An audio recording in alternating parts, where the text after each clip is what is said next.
Hey fam, welcome back to our channel. இந்த video எதுக்காக அப்படின்னா Flipkart போட்டு கிளின்னு கிளிக்க போறாங்க. ஏன்டா Flipkart மேல இவ்ளோ வெறி உனக்கு அப்படின்னு நீங்க கேப்பீங்க. ஏனா அந்த அளவுக்கு பண்ணிட்டான்.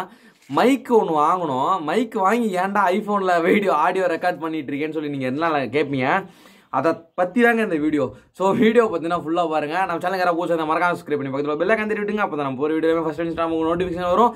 நம்ம சேனலை பத்தி ஏதாவது கருத்துக்கள் இருந்தா மறக்காம கீழ உள்ள கமெண்ட் பாக்ஸ்ல கமெண்ட் பண்ணுங்க. சோ வாங்க வீடியோக்குள்ள போலாம்.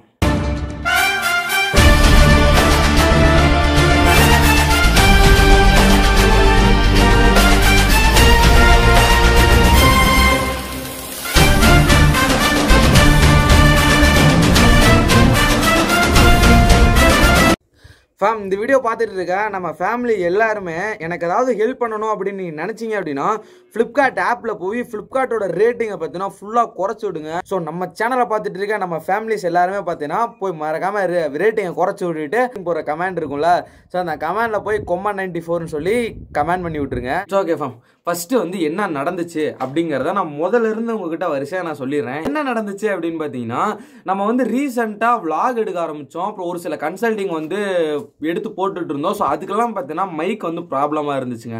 சரி ஒரு மைக் வாங்குவோமேன்னு சொல்லிட்டு மைக் வாங்கினேன். ஒயர்லெஸ்ஸாக இருந்தால் தான் vlog பண்ணுறதுலாம் ஈஸியாக இருக்கும்னு சொல்லி ஒயர்லெஸ் மைக் தாங்க வாங்கினேன். அது வந்து யுனிவர்சல் ஸ்டுடியோஸ் K9 மைக்கு. ஸோ சம்திங் வாங்கி நம்ம சேனலில் கூட ஷார்ட்ஸ் போட்டிருப்பேன். ஸோ ஷார்ட்ஸ் பார்க்காதவங்க செக் பண்ணி பாருங்க. நான் டிஸ்கிரிப்ஷனில் கூட லிங்க் தரேன். சத்தியமாக ஓப்பன் பண்ணும் போதெல்லாம் எனக்கு ரொம்ப சாட்டிஸ்ஃபைடாக இருந்துச்சு. சரி ஒரு நல்ல மைக் வாங்கியிருக்கேன் மேடா அப்படின்னு சொல்லி ஒரு ஃபீலிங்கோட பார்த்தீங்கன்னா நான் அதை வந்து அன்பாக்ஸ் பண்ணேங்க. பட் வந்து அதில் தான் பெரிய ஆப்போசிட்டாக. ஸோ நமக்கு முக்கியமாக வந்து ஐஃபோனில் தான் vlog எடுக்கலாம் தேவை. சரி அப்படின்னு சொல்லிட்டு ஐஃபோனுக்கு தானே நமக்கு வேணும்.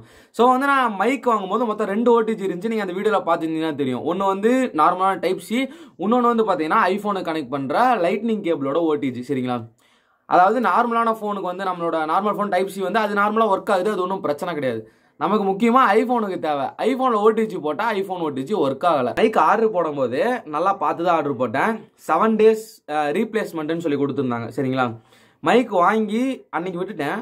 அதுக்கு அடுத்த நாள் தான் வீடியோவே ஷூட் பண்ணேன். அந்த நாள் தான் பார்த்தீங்கன்னா கனெக்ட் பண்ணி பார்க்குறேன், கனெக்ட் ஆகலைங்க. சரி ரீப்ளேஸ்மெண்ட் போட்டுருவோமேன்னு சொல்லி ரீப்ளேஸ்மெண்ட் போடுறேன். ரீப்ளேஸ்மெண்ட் வேணுமா ரீஃபண்ட் வேணுமா ப்ரோ அப்படின்னு கேட்டாங்க. சரி ஓகே எனக்கு ரீஃபண்ட் பண்ணிடுங்க, நான் கூட வேற மைக்கு கூட ஏதாச்சும் நான் பார்த்துக்கிறேன் அப்படின்னு சொல்லிட்டு. ரீஃபண்ட்னா அதாவது நம்ம பேங்க் அக்கௌண்ட்டுக்கு வந்து காசு ஏறாதான் ஃப்ளிப்கார்ட்டில் வந்து பார்த்தீங்கன்னா கிஃப்ட் கார்டாக இருக்குமா, நம்ம அதை வச்சு அதாவது பர்ச்சேஸ் பண்ணிக்கலாம் அப்படிங்கிற மாதிரி சொன்னாங்க அவங்க. சரி ஓகே எனக்கு அதே கொடுத்துருங்க, நான் வேற மைக்கு கூட அதில் எக்ஸ்ட்ரா மணி போட்டு கூட நான் வேற ஏதாவது மைக்கு கூட வாங்கிக்கிறேன் அப்படிங்கிற மாதிரி தான் நான் சொல்லியிருந்தேன். சரி வேற ஏதாவது மைக்கு கூட வாங்கிக்கலாம்டா அப்படின்னு. சரி முடிஞ்சு. அடுத்து நான் அந்த கால் கட் பண்ணுறாங்க. கட் பண்ணி முடிச்சதுக்கு அப்புறம் பார்த்தீங்கன்னா நான் என்ன பண்ணுறேன் அப்படின்னா உள்ளே போய் பார்க்குறேன், ரீப்ளேஸ்மெண்ட் கேன்சல்டு அப்படின்னு வந்துருச்சு. சரி ஓகே அவங்க வந்து ஃபர்ஸ்ட் வந்து ஜனவரி 28 இது டிசம்பர் 28 பார்த்தீங்கன்னா சொல்லியிருந்தாங்க. சரி வாங்கலாமே அப்படின்னு சொல்லி டிசம்பர் 28 வந்து பார்த்தேன். டிசம்பர் 28 அன்னைக்கு யாருமே வரல, எனக்கு எந்த காலுமே பண்ணவே கிடையாது அவங்க. சரி விட்டாச்சு. அன்னைக்கு ஈவினிங்கே திருப்பியும் பார்த்தீங்கன்னா ரீப்ளேஸ்மெண்ட் போகிறேன். ஸோ எல்லாமே உங்களுக்கு ப்ரூஃபோட அந்த ரைட் சைடில் பார்த்தீங்கன்னா போட்டுட்டு இருக்கேன், நீங்கள் பாருங்கள். அதாவது திருப்பி வந்து ரீப்ளேஸ்மெண்ட் போடுறேன். அந்த ரீப்ளேஸ்மெண்ட் வந்து பார்த்தீங்கன்னா திருப்பியுமே எனக்கு வந்து கால் பண்ணுறாங்க. கால் பண்ணி ப்ரோ உங்களுக்கு ரீப்ளேஸ்மெண்ட் வேணுமா ரீஃபண்ட் வேணுமா அப்படிங்கிற மாதிரி கேட்குறாங்க. ஸோ எனக்கு அப்பயுமே நான் அதுதான் சொல்கிறேன், எனக்கு ரீப்ளேஸ்மெண்ட் வேணாங்க. இதுக்கு முன்னாடியே ஒரு கால் பண்ணாங்க. நான் அவங்கள்ட்ட சொல்லியிருந்தேன் எனக்கு ரீப்ளேஸ்மெண்ட் வேணாம், எனக்கு ரீஃபண்ட் பண்ணிடுங்க, நான் வேறு ஏதாவது பிராண்டில் கூட பார்த்துக்கிறேன் அப்படிங்கிற மாதிரி சொல்லியிருந்தாங்க. சரின்னு சொல்லி காலை கட் பண்ணிட்டாங்க ஃபேம். காலை கட் பண்ணோன்னா அன்றைக்கி ஈவினிங்கே திருப்பி வந்து அந்த ரீப்ளேஸ்மெண்ட் கேன்சல் ஆகுது. சரிங்களா? அப்போ அந்த கால் கட் பண்ணும்போது என்ன சொன்னாங்க அப்படின்னா, ப்ரோ நீங்கள் திருப்பி ரீப்ளேஸ்மெண்ட் போடாதீங்க, இந்த ஒரு ரீப்ளேஸ்மெண்ட்டோட விட்டுருங்க அப்படிங்கிற மாதிரி சொன்னாங்க. ஸோ அதெல்லாம் நான் ரெக்கார்ட் பண்ணலை, பட் வந்து இதுக்கு மேலே பேசினதை ரெக்கார்ட் பண்ணியிருக்கேன். அதை பின்னாடி காட்டுறேன். ஓகேவா? அது முடிஞ்சிச்சு மேம். ஃபர்ஸ்ட் வந்து பார்த்தீங்கன்னா அந்த மாதிரி சொன்னாங்க. அவங்க என்ன சொன்னாங்கன்னா திருப்பி ரீப்ளேஸ்மெண்ட் போடாதீங்க, ஒரு தாட்டி ரீப்ளேஸ்மெண்ட் போட்டிங்களா அதோட விட்டுருங்க அப்படின்னு. சரி நானும் விட்டுட்டேன். அவங்க வந்து எப்போ சொல்லியிருந்தாங்க அப்படின்னா ஜனவரி 1 வந்து பிக்கப் பண்ணிப்போம் அப்படிங்கிற மாதிரி சொல்லியிருந்தாங்க. ஜனவரி 1 யாருமே வரல. சரிங்களா? ஏன்னா ஜனவரி 29 அன்னைக்கு ஈவினிங்கே பார்த்தீங்கன்னா எனக்கு ரீப்ளேஸ்மெண்ட் அவங்க ஃபோன் பண்ணி கட்டோன்னே கேன்சல் ஆயிடுச்சு. நான் என்ன நினச்சேன் அப்படின்னா சரி நம்ம ரீஃபண்ட் கேட்டோம்ல, ஸோ அதனால தான் ரீப்ளேஸ்மெண்ட் கேன்சல் ஆயிடுச்சு போல, ரீஃபண்டுக்கு வந்து நம்ம ப்ராடக்ட்டை வாங்கிப்பாங்க அப்படின்னு நான் நினச்சேன். பட் வந்து வரவே கிடையாது யாருமே. சரி நான் விட்டுட்டேன். 7 days வந்து ரீப்ளேஸ்மெண்ட்டும் எனக்கு முடிஞ்சிருச்சு. சரின்னு சொல்லி நான் ஜனவரி 4 பார்த்தீங்கன்னா நான் உங்களுக்கு ஃப்ளிப்கார்ட்டுக்கு கால் பண்ணுறேன். அதாவது எனக்கு வந்து நான் ஒரு பெரிய பேராகிராஃப் உங்களுக்கு நான் எல்லாமே சைடில் போடுறேன் பாருங்கள் நீங்கள். நான் கூட அதை ஃபுல்லாக உங்களுக்கு பேராகிராஃப் மாதிரி எழுதி நான் உங்களுக்கு அனுப்பிச்சிருந்தேன். அவங்க என்ன சொல்லியிருந்தாங்க அப்பயுமே பார்த்தீங்கன்னா உங்களுக்கு வந்து அந்த 7 days ரீப்ளேஸ்மெண்ட் பீரியட் வந்து முடிஞ்சு போச்சுங்க. ஸோ அதனால் ரீப்ளேஸ்மெண்ட் பண்ண முடியாது அப்படின்ட்டாங்க. சரி ஓகே எனக்கு ரீப்ளேஸ்மெண்ட் பண்ணுவா, நான் கஸ்டமர் கேர்ட்ட பேசிக்கிறேன், கஸ்டமர் கேர் தானே சொல்லி அவங்களும் கால் பண்ணாங்க. கால் பண்ணி நான் எல்லா விவரத்தையும் சொன்னேன். சொல்லி முடிச்சதுக்கப்புறம் ப்ரோ எனக்கு வந்து இப்படி 7 days ரீப்ளேஸ்மெண்ட் கொடுத்துருந்தாங்க, நான் 2 தாட்டி ரீப்ளேஸ்மெண்ட் போட்டேன், 2 தாட்டியுமே எனக்கு கேன்சல் ஆயிடுச்சு, இப்போ எனக்கு 7 days ரீப்ளேஸ்மெண்ட்டும் முடிஞ்சு போச்சு, இப்போ நான் என்ன தான் பண்ணட்டும் அப்படின்னு கேட்டேன். ஒரு 2 நிமிஷம் காலில் வெயிட் பண்ணுங்க, நான் என்னங்கிறத பார்த்து உங்கள்கிட்ட நான் சொல்கிறேன் அப்படிங்கிற மாதிரி சொன்னாங்க. சரி நானும் வெயிட் பண்ணேன். வெயிட் பண்ணி முடிச்சதுக்கப்புறம் என்ன சொன்னாங்க அப்படிங்கிறத கேளுங்க. அதுக்கு வாரண்டி இருக்கு போட்டுருக்காங்க சார்.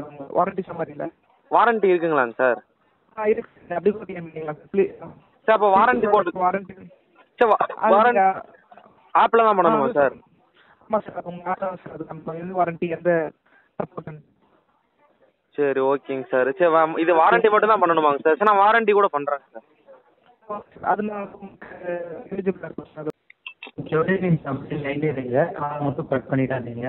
ஓகேங்க சார். நீங்க லாஸ்டா பாத்தீங்கன்னா ஒரு மைக்ரோஃபோன் ஆர்டர் பண்ணிருக்கீங்க. ஆமாங்க சார். ஸோ இதுல இப்போ ப்ராடக்ட்ல டிஃபெக்டிவ்ஸ் இருக்கு அப்படின்னு சொல்றீங்க சார். ப்ராடக்ட் ஆமாங்க சார். ஓடிஜி வந்து ஒர்க் ஆகல. ஆக்சுவலா நான் 2 தாட்டி ரீப்ளேஸ்மெண்ட் போட்டு ரீப்ளேஸ்மெண்ட் கேன்சல் ஆயிடுச்சு அந்த 7 daysக்குள்ள. சரிங்களா? நான் திருப்பி கஸ்டமர் கேருக்கு ஃபோன் பண்ணி கேட்டப்போ அவங்க என்ன சொன்னாங்கன்னா, இந்த ப்ராடக்ட்டுக்கு வாரண்டி இருக்கு, நீங்க வேணா வாரண்டி கிளைம் பண்ணிக்கங்க அப்படிங்கிற மாதிரி சொன்னாங்க. ஸோ அதனாலதான் இப்போ நான் வாரண்டி கிளைம் பண்றதுக்கு உங்களுக்கு கால் பண்ணிருக்கேன் சார். ஓகேங்க சார். வாரண்டி இருக்கு, வாரண்டி எல்லாம் நீங்க கிளைம் பண்ணிக்கலாம் அப்படின்னு சொல்லி சொல்றீங்க. ஓகேங்க சார். ரிகார்டிங்கா டீட்டெயில்ஸ் செக் பண்ணி தராங்க. பண்ணிக்கணும். பட் இந்த ப்ராடக்ட் உங்களுக்கு ஒரு தடவை ரீப்ளேஸ் ஆகுதுங்களா? ஒரு தாட்டி கூட ரீப்ளேஸ் ஆகலைங்க சார். 2 தாட்டி நான் ரீப்ளேஸ்மெண்ட் போட்டேன். பட் 2 தாட்டியுமே கேன்சல் ஆயிடுச்சு. எனக்கு வரவே இல்லை ப்ராடக்ட், வேற ப்ராடக்ட். ப்ராடக்ட் வரது இல்லைங்களா? ஆமாங்க சார். சார் என்னால் புரிஞ்சுக்க முடியாது. பட் இப்போ உங்களுக்கு இந்த ப்ராடக்ட் கிளைம் பண்ணிக்கலாம் அப்படின்னு சொல்லியிருக்காங்க. வாரண்டி இருக்கு. ஆமாங்க சார். ஓடிஜி வந்து ஐபோனோட ஓடிஜி சுத்தமாக ஒர்க் ஆகவே இல்லைங்க சார். நான் ஆக்சுவலாக நான் ஒரு யூடியூப் சேனல் வச்சிருக்கேன். அந்த யூடியூப் சேனலுக்கோசரம் வாங்கினது. அது ஆக்சுவலாக ஒர்க் ஆகவே இல்லை. நான் 2 தாட்டி ரீப்ளேஸ்மெண்ட் போட்டேங்க சார் நான். ஆமாங்க சார். ஆமாங்க சார். ரீப்ளேஸ்மெண்ட்டும் நீங்கள் அக்செப்ட் பண்ணவே இல்லை. 2 தாட்டியுமே கேன்சல் பண்ணி விட்டுட்டீங்க. இப்போ வாரண்டி இருக்கு அப்படின்னு சொல்லி சொன்னனால இப்போ நான் திருப்பி வாரண்டிக்கு உங்களுக்கு கால் பண்ணியிருக்கேங்க சார். பட் வாரண்டி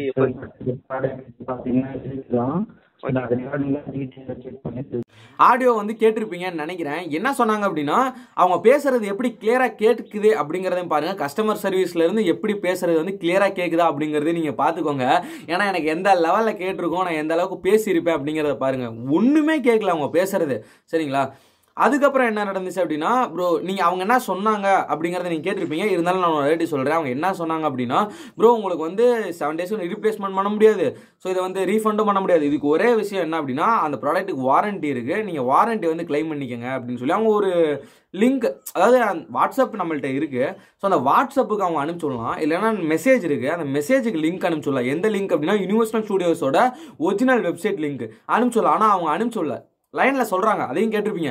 லைனில் சொல்கிறாங்க https 2 போடுங்க universalstudios.com அப்படின்னு போட்டு இந்த லிங்க்கை போய் கிளிக் பண்ணுங்கள். லிங்கை கிளிக் பண்ணோம்னு வச்சுக்கோங்களேன், வேற ஏதோ ஒரு வெப்சைட்டுக்குள்ளே போகுது ஃபேம். அதாவது மூவிஸ், யுனிவர்சல் ஸ்டுடியோஸோட மூவிஸ் அப்படின்னு வருது. ஸோ இதை பற்றி எந்த பிரச்சனையுமே எதுவுமே இல்லை. திருப்பியுமே நான் ஃப்ளிப்கார்ட்டுக்காரங்களுக்கு ஃபோன் பண்ணி கஸ்டமர் கேருக்கு ஃபோன் பண்ணால், நீங்கள் அனுப்பிச்சி விட்ட லிங்க் வந்து எனக்கு ஒர்க் ஆகலை, எனக்கு இப்போ வேறு ஏதாவது லிங்க் இருந்தால் சொல்லுங்கள், இல்லை எனக்கு ஏதாவது வேறு வழி சொல்லுங்கள் அப்படின்னா, ப்ரோ வாரண்டி இருக்குது, வாரண்டி கிளைம் பண்ணிக்கோங்க. திருப்பி அந்த லிங்கை சொல்கிறாங்க. நான் என்னதான் பண்ணிவிட்டோம், அவ்வளோதான் முடிஞ்சு. எனக்கு அந்த ப்ராடக்ட் வந்து முடிஞ்சு. நான் ஏன் இப்போ இந்த விஷயத்தை உங்கள்கிட்ட சொல்கிறேன், இதை நான் சொல்லாமல் கூட இருந்திருக்கலாம். ஏன் சொல்கிறேன் அப்படின்னா, ஃப்ளிப்கார்ட்டுக்காரங்க இந்த மாதிரி ஒரு கஸ்டமரை வந்து சாட்டிஸ்ஃபை பண்ணுற ஐடியாலே அவங்களுக்கு இல்லை. ஸோ நான் உங்கள்கிட்ட சொல்கிறேன் அதையும் தெளிவாக. ப்ரோ நான் ஒரு யூடியூப் சேனல் வச்சிருக்கேன், அந்த யூடியூப் சேனலுக்கு எனக்கு மைக் வேணும் தான் நான் போட்டேன், பட் வந்து இந்த மாதிரி நீங்கள் பண்ணிட்டு இருக்கீங்க அப்படின்னு நான் சொன்னேன். ஓ சாரி ப்ரோ நான் கூடிய சீக்கிரம் உனக்கு கொடுத்துறேன் அப்படிங்கிற மாதிரி. அதாவது நான் கஸ்டமர் சர்வீஸ், கஸ்டமர் கேர் பேசுகிறாங்கல்ல, அவங்கள நான் குறைய சொல்ல, அவங்க நல்லா பேசுனாங்க, பட் அவங்க பேசுகிறது தான் நமக்கு கேட்கல. சரி ஓகே ஃபேம், அவ்வளோதான் முடிஞ்சு. ஒவ்வொரு யூடியூபருமே பார்த்தீங்கன்னா இப்போ ஃப்ளிப்கார்ட்டை பற்றி நிறைய பேர் பேசிகிட்டு இருக்காங்க. அந்த எக்ஸ்ட்ரா பேக்கேஜிங் ஃபீ அப்படின்னு சொல்லி 39 ரூபா 29 ரூபா போடுறது நிறைய யூடியூபர்ஸ் பேசுகிறாங்க. ஸோ எனக்கு ஃப்ளிப்கார்ட்டில் நடந்த விஷயத்தை பற்றி நான் உங்கள்கிட்ட சொல்லியிருக்கேன். ஸோ நான் எவ்வளவோ முயற்சி பண்ணி என்னால் முடியலைங்க. அந்த மைக்கு இப்போ நான் தான் வச்சிருக்க வேண்டியதாக போச்சு. அந்த மைக் வந்து இப்போ ஐஃபோனில் யூஸ் பண்ண முடியாது.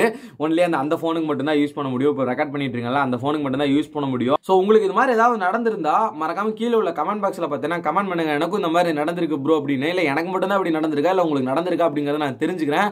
ஓகே ஃபேம், இந்த வீடியோ பார்த்தீங்கன்னா இதோட எண்ட் பண்ணிக்கிறேன். நம்ம சேனல் புதுசாக நீங்கள் மறக்காம சப்ஸ்கிரைப் பண்ணி பக்கத்தில் பில்லை கந்துட்டுங்க. அப்போ நம்ம போகிற வீடியோ ஃபர்ஸ்ட் நம்ம வீடியோஸும் லவ் யூ கைஸ், பார்க்கலாம்.